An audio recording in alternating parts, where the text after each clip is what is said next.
할렐루야, 홍성필 목사입니다. 한 주 동안 잘 지내셨어요? 오늘 여러분과 함께 은혜 나누실 말씀 보도록 하겠습니다. 디모데전서 4장 4절에서 5절 말씀입니다. 디모데전서 4장 4절에서 5절 말씀 제가 봉독해 드리겠습니다. 하나님께서 지으신 모든 것이 선함에 감사함으로 받으면 버릴 것이 없나니 하나님의 말씀과 기도로 거룩하여 줌이라. 아멘. 할렐루야. 하나님을 사랑하시면 아멘 하시기 바랍니다. 아멘. 오늘 저는 여러분과 함께 준비된 감사라는 제목으로 은혜를 나누고자 합니다. 지난 주일 저희 교회에서는 추수감사 예배로 드려졌습니다. 그런 의미에서 오늘은 특별히 감사에 대해서 이렇게 좀 생각을 해보고자 합니다. 교회에 조금 다녀보신 분이라면요, 고린도전서 13장 13절을 들어보신 적이 있으실 것입니다. 고린도전서 13장 13절, 그런즉 믿음, 소망, 사랑 이 세 가지는 항상 있을 것인데 그 중에 제일은 사랑이라. 아멘. 하지만은요, 우리에게 있어서 그 앞에 믿음, 소망, 사랑 그 앞에는요, 반드시 이 감사라고 하는 마음이 전제 조건이 되어야 하지 않나라고 생각합니다. 우리에게 있어서 주님께 대한 감사가 없이 어떻게 믿음이 있을 수 있겠습니까? 주님이 십자가에서 우리를 대신해서 우리의 죄를 모두 다 해결해 주시고 우리를 멸망 속에서 건져서 구원의 길로 인도해 주셨다는 그 감사가 있기 때문에 우리는 주님을 믿을 수 있는 것입니다. 소망도 마찬가지죠. 예수님께서 우리의 죄를 대속해 주지 않으셨다면요, 우리에게는 절망밖에 있을 수 없습니다. 순간 잘 되는 것처럼 보인다 하더라도 결국은 절망 속으로 가고 마는 미래인데 거기에 무슨 소망이 있을 수 있겠습니까? 하지만 예수님께서는 우리의 앞길을 열어주셨습니다. 거저가 아니죠. 우리가 받을 징계를 예수님께서 대신 받으시고 우리가 맞을 채찍을 예수님께서 대신 맞으시고 우리가 받을 죽음과 멸망과 저주와 심판을 모두 예수님께서 대신해서 짊어져 주셨기 때문에 십자가에서 그 귀하신 피를 흘려주셨기 때문에 우리는 절망이 아닌 소망을 누릴 수 있는 것입니다. 소망을 가질 수 있는 것이지요. 그렇다면요, 사랑은 어떻습니까? 옛날에 제가 붓글씨를 이렇게 배울 때가 있었는데 그때 보면 그냥 아무렇게나 잘 써라 그냥 이렇게만 얘기를 해주지 않습니다. 글씨를 어떻게 써야 잘 쓰는 글씨인지 알지도 못하는데 무조건 잘 쓰라고만 하면 그게 되나요? 그래서 반드시 옆에 그 샘플을 놓고 잘 쓴 글씨를 놓고 그대로 쓰라고 하는 것입니다. 예수님께서도 마찬가지입니다. 예수님은요, 우리 모두에게 보여주시는 하나님으로 오셨습니다. 예수님께서 오시기 전에는 우리의 모습이 어땠습니까? 요한복음에 보면은요, 예수님께서 사마리아 여인에게 말씀하시는 장면이 나옵니다. 요한복음 4장 22절, 너희는 알지 못하는 것을 예배하고 우리는 아는 것을 예배하노니 이는 구원이 유대인에게서 남이라. 아멘.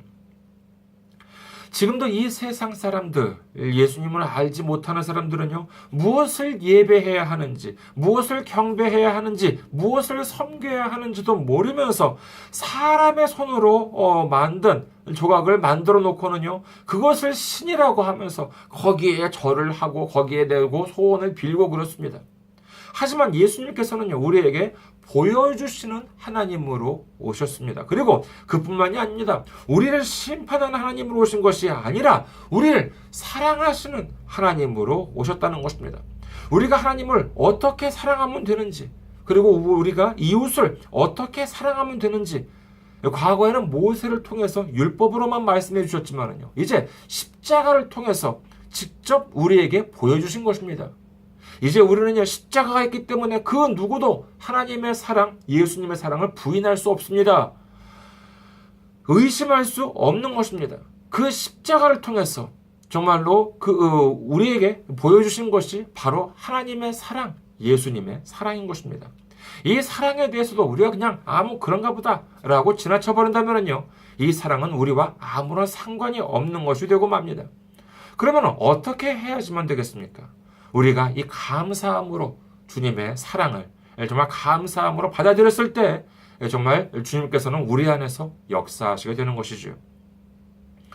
그렇기 때문에 이 감사가 있어야지 믿음이 있을 수 있고, 감사가 있어야지만 소망이 있을 수 있고, 또한 감사가 있어야지만 이 사랑이 있을 수 있다는 것을 믿을 수 있는 여러분 되시기를 주님의 이름으로 축원합니다. 각 나라에 보면은요, 그 나라 국민이 반드시 지켜야 할 의무가 있습니다. 이것이 무엇입니까? 한국의 경우에는요, 국민의 4대 의무라고 하죠. 국방의 의무, 교육의 의무, 근로의 의무, 납세의 의무입니다. 하지만 이 예수님을 믿는 우리에게는요, 이 믿음 안에서 반드시 지켜야 할 의무가 있습니다. 그것이 무엇입니까? 그것은 바로 데살로니가전서 5장 16절에서 18절 말씀입니다. 항상 기뻐하라, 쉬지 말고 기도하라, 범사에 감사하라. 이것이 그리스도 예수 안에서 너희를 향하신 하나님의 뜻이니라. 아멘. 예수님을 믿지 않는 사람들도요, 좋은 일이 있으면 기뻐하지 말라고 해도 기뻐합니다. 예수님을 믿지 않는 사람들도요, 자신의 복을 우상을 향해서 빌기도 하지요. 누군가가 나한테 선물을 준다든지 아니면은 친절을 베풀어 주면은요, 감사하다고 합니다. 그렇지만 예수님을 구주로 영접한 하나님의 자녀된 우리는요, 기뻐해도 되고 안 해도 되는 것이 아닙니다. 좋은 일이 있을 때만 기뻐하면 되는 것도 아니죠. 남들이 보기에는 전혀 기뻐할 일도 아닌데, 남들이 보기에는 기뻐할 일은커녕 실현일 수도 있고, 문제일 수도 있고, 어려운 일일 수도 있는데, 근데 하지만 믿음 안에서 우리는 기뻐하는 것이 의무이기 때문에 주님 안에서 기뻐하는 것입니다. 이는 기뻐해도 되고 안 해도 되는 것이 아닙니다. 반드시 기뻐해야 한다는 것이죠. 기도도 마찬가지입니다. 우리가 아쉬울 때만 기도하고 그렇지 않으면 안 해도 되는 것이 아닙니다. 기도는 쉬지 말고 하라고 하기에 누구는요, 이 기도를 믿음 안에서 호흡이라고 하는 분도 계십니다. 참 맞는 말씀이죠. 숨 쉬는 것을 내가 하고 싶을 때 하고, 귀찮으면 며칠 건너뛰고, 그럴 수 있겠습니까? 그러면 죽고 말죠. 기도도 마찬가지입니다. 그렇다면은요, 정말로 무슨 기도라고 한다는 것이 항상 무릎 꿇고 이렇게 두 손 모아서 간절히 하는 것만이 기도가 아니죠. 길을 갈 때나 혼자 있을 때 주님께 말씀을 드리는 것도 훌륭한 기도입니다. 단 한마디, 주님 사랑합니다. 이 말씀, 이 고백도요, 정말 얼마나 귀한 기도인지 모릅니다. 우리가 생명을 유지하기 위해서 호흡이 필요한 것처럼 우리의 신앙을 유지하기 위해서는 반드시 기도가 필요한 것이지요. 주님과의 대화가 반드시 필요한 것입니다. 그리고 마지막으로 이 범사에 감사하라고 합니다. 범사라고 하는 것이 무엇입니까? 좋은 일이 있을 때만, 누군가가 나한테 좋은 일을 해줬을 때만, 누가 나한테 좋은 걸 선물을 줬을 때만, 아니요. 범사라고 하는 것은 언제든지 어떤 일에 있어서나 감사하라는 것입니다. 모든 일에 있어서 감사하라는 것이지요. 믿음과 소망과 사랑 중에는요, 이 사랑이 제일이지만, 이 기뻐하는 것과 기도하는 것과 감사하는 것 중에는 저는 이 감사가 제일이라고 생각합니다. 감사가 있기 때문에 기뻐할 수 있습니다. 감사가 있기 때문에 기도할 수 있는 것입니다. 감사가 있기 때문에 믿음을 지킬 수가 있고, 감사가 있기 때문에 소망을 품을 수가 있는 것이며, 그리고 감사가 있기 때문에 감사로 넘치기 때문에 사랑을 할 수 있는 줄 믿으시기를 주님의 이름으로 축원합니다. 그런데 이 세상 사람들이 보기에는 전혀 좋은 일도 아닌데, 전혀 기뻐할 일도 아닌데, 정말 감사할 일도 아닌데 우리는 감사해야 한다고 하나면은요, 정말 어떻게, 왜 우리는 감사할 수 있을까요? 그것이 바로 오늘 본문이라고 할 수 있습니다. 오늘 본문 다시 보도록 하겠습니다. 디모데전서 4장 4절에서 5절 말씀. 하나님께서 지으신 모든 것이 선함에 감사함으로 받으면 버릴 것이 없나니 하나님의 말씀과 기도로 거룩하여 짐이라. 아멘. 하나님께서 지으신 것, 그리고 하나님께서 우리에게 주신 것, 이것이 모두가 다 선하다는 것입니다. 그래서 이를 감사함으로 받기만 하면은 무엇 하나 버릴 것이 없기 때문에 우리는 감사할 수 있다는 것이죠. 믿으시면 아멘 하시기 바랍니다. 아멘. 그렇다면 우리가 주님께 드려야 할 감사는 어떤 것이 있는지에 대해서 오늘은요, 3가지로 한번 정리해서 알아볼까 합니다. 먼저 과거의 감사, 그리고 현재의 감사, 마지막으로 미래의 감사. 이렇게 세 가지로 나누어 보도록 하겠습니다. 먼저 과거의 감사입니다. 우리가 지금까지 몇 년 동안, 몇십 년 동안 살아오면서 되돌아보면요, 참 많은 일들이 있었습니다. 한번 떠올려 보시기 바랍니다. 그 중에는요, 물론 좋은 일도 있었을 것이고, 기쁜 일도 있었겠죠. 하지만 어디 그뿐일까요? 서운한 일도 있었고, 슬픈 일도 있었습니다. 그리고 괴로운 일도 있었고, 힘든 일도 있었을 것입니다. 우리가 정말 이렇게 기쁜 일이나 좋은 일에 대해서도 감사할 수 있습니다만은요. 근데 한편으로는 이 어려웠던 일, 괴로웠던 일, 이것은 어떻습니까? 어떤 분들은요, 그래 뭐 옛날 일이니까 그때는 좀 힘들고 고생도 하고 그랬지만 뭐 지금 생각하면 다 뭐 좋은 추억이야. 이렇게 생각할 수 있는 것만 있으면은 참 좋겠습니다만은요. 또 어떤 것에 대해서는 아직도 그 분이 안 풀려서 지금도 막 그때 생각만 하면 자다가도 막 벌떡벌떡 일어난다는 그와 같은 분들도 계실지도 모릅니다. 하지만 주님 안에 있는 우리는 어떻게 해야 합니까? 그렇죠. 모든 것을 다 감사함으로 주님께 돌려드려야 한다는 것이지요. 어떻게 해야 감사할 수 있겠습니까? 예를 들어서요. 옛날에 병에 걸린 적이 있습니까? 그때는 그랬어도 하지만 지금은 회복되어서 이렇게 지금 계시잖아요. 돈을 많이 잃으셨습니까? 손해를 많이 보셨습니까? 얼마나 많이 잃으셨는데요. 얼마나 많이 손해를 보셨습니까? 하지만 그보다도 더 많이 잃지 않은 것, 그것이 바로 감사하다고 할 수 있는 것입니다. 사람한테 상처를 받으셨습니까? 그때 받은 상처를요, 주님께서는 알고 계십니다. 그리고 위로해 주실 것입니다. 그렇기 때문에 우리는 감사할 수 있는 것입니다. 저라고 과거의 일들 되돌아보면은요, 좋은 일만 있겠습니까? 정말 자다가도요, 정말 정신이 들 때가 그와 같은 일들도 많이 있습니다. 하지만은 정말 그뿐이 아니죠. 정말 내가 왜 그랬을까? 내가 왜 그런 일을 했을까? 이랬을까라고 하면은요, 밤새도록 후회를 해도 정말 끝이 없습니다. 하지만 성경에는 또 뭐라고 되어 있습니까? 항상 후회해라. 쉬지 말고 후회해라. 범사에 후회해라. 아니요. 우리 주님께서는요, 우리가 괴로워하시기를 원하고 계시지 않습니다. 우리가 후회하기를 원하고 계시지 않습니다. 생각해 보십시오. 내가 사랑하는 자녀가, 내가 사랑하는 사람이 후회하고 괴로워하는 모습을 좋아할 부모가 어디 있겠습니까? 좋아할 사람이 어디 있겠습니까? 우리가 가진 상처, 우리가 가진 괴로움, 우리가 가진 고통을 주님께서는 모두 알고 계십니다. 그리고 그 모든 것을 위로하시고 우리를 사랑으로 보듬어 주시는 것입니다. 그렇기 때문에 우리는 감사할 수 있는 것이죠. 과거의 아픔, 지난날의 상처를 보듬어 주시는 주님을 믿고 주님께 감사하는 우리 모두가 되시기를 주님의 이름으로 축원합니다. 둘째로 우리는 현재의 감사를 기억해야 합니다. 생각해보면 지금까지 우리가 살아오면서 아무리 평탄하거나 아무리 순탄할 때라 한다 하더라도 조금도 고민이 없거나 문제가 없었던 시기는 아마도 없었을 것입니다. 항상 어느 정도의 문제는 있어 왔습니다. 그러나 주님께서 우리를 지켜주시고 인도해 주셨기 때문에 이곳까지 올 수 있었습니다. 두 사람이 있었습니다. 두 사람이 있었는데 이 두 사람들은요, 가진 것이 똑같았습니다. 똑같은 자동차에 똑같은 수준의 재산도 가지고 있었습니다. 가족도 있습니다. 더 나아가 똑같은 교회에 출석하고 있었습니다. 그러나 한 사람은 행복했고 다른 한 사람은 불행했습니다. 그 이유는 간단합니다. 한 사람은요, 내가 가진 것, 내게 주어진 것에 감사했습니다.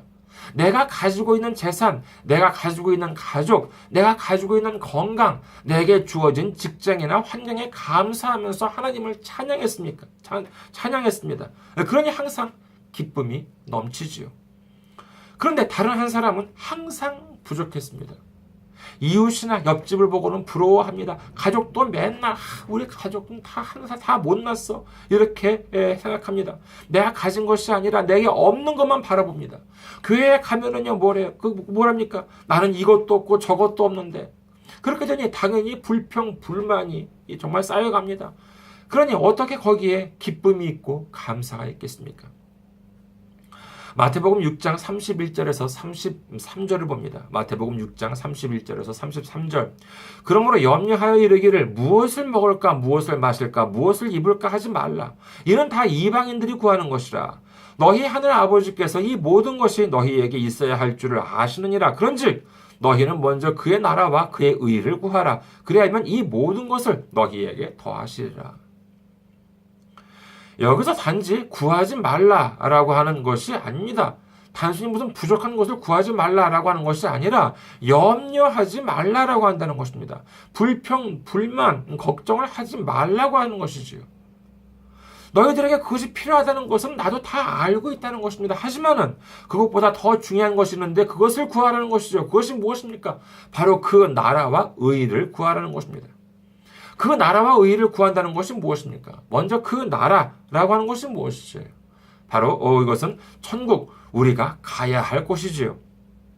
우리의 목적지나 우리의 궁극적인 최종 목표, 이것은 이 땅에서 어디까지 출세하느냐가 아닙니다. 이 땅에서 얼마나 재산을 많이 모아놓느냐라는 것도 아닙니다. 우리가 마침내 가야 할 곳은 천국인 것입니다.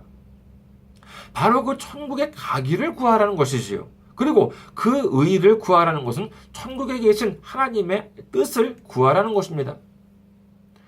이렇게 말씀을 드리면 좀 어렵죠? 조금 더 쉽게 말씀을 드리겠습니다. 군대에서는 이러한 말이 있다고 하죠. 정확하게 이 단어 하나하나를 말씀드리기는 좀 그렇습니다만은, 일단 이런 좀 부드럽게 하면 그렇습니다. 군대 고참이 어떤 황당한 행동을 하더라도 그것은 뭐다? 그것은 작전이다라고 하는 것입니다. 그러니까 쫄병이 보기에는 이해가 잘 안 가는 행동이라 한다 하더라도 그 고참이 한다면은 자기가 이해가 안 되는 행동이라 한다 하더라도 그것은 그만한 이유가 있어서 그런다는 것이지요. 우리가 하나님 뜻을 어떻게 다 알 수 있겠습니까? 그러나 우리는 믿는 부분이 있죠. 하나님 생각이 어떤 것이냐? 그것은 이사야 55장 9절에 있습니다. 이사야 55장 9절. 이는 하늘이 땅보다 높음같이 내 길은 너희의 길보다 높으며 내 생각은 너희의 생각보다 높음이니라. 아무리 지혜가 많고 생각이 깊다고 하더라도 하나님의 생각을 따라갈 수 있는 사람이 어디 있겠습니까? 하나님의 길은 우리 길보다 높고 하나님 생각은 우리 생각보다 높다고 이와 같이 성경은 말씀하십니다. 그리고 두 번째, 하나님께서는 우리를 너무나도 사랑하십니다. 이 세상에서 아무리 머리가 좋은 사람이라 하더라도 하나님을 따라갈 수가 없습니다. 그런데 그와 같은 하나님이 누구 편이에요? 그렇죠. 바로 우리 편, 바로 내 편 되신다는 것입니다. 우리도 역시 하나님 생각을 구체적으로 짐작할 수는 없지만 한 가지 확실한 것, 그것은 하나님께서 항상 우리 편이 되신다는 것입니다. 여러분 중에 혹시 이 온 맘 다해라고 하는 찬양을 들어보신 분이 계신지 모르겠습니다. 그 찬양 중에는요, 다음과 같은 가사가 있습니다. 나 염려하지 않아도 내 쓸 것 아시니 나 오직 주의 얼굴 구하게 하소서. 다 이해할 수 없을 때라도 감사하며 날마다 순종하며 주 따르오리다.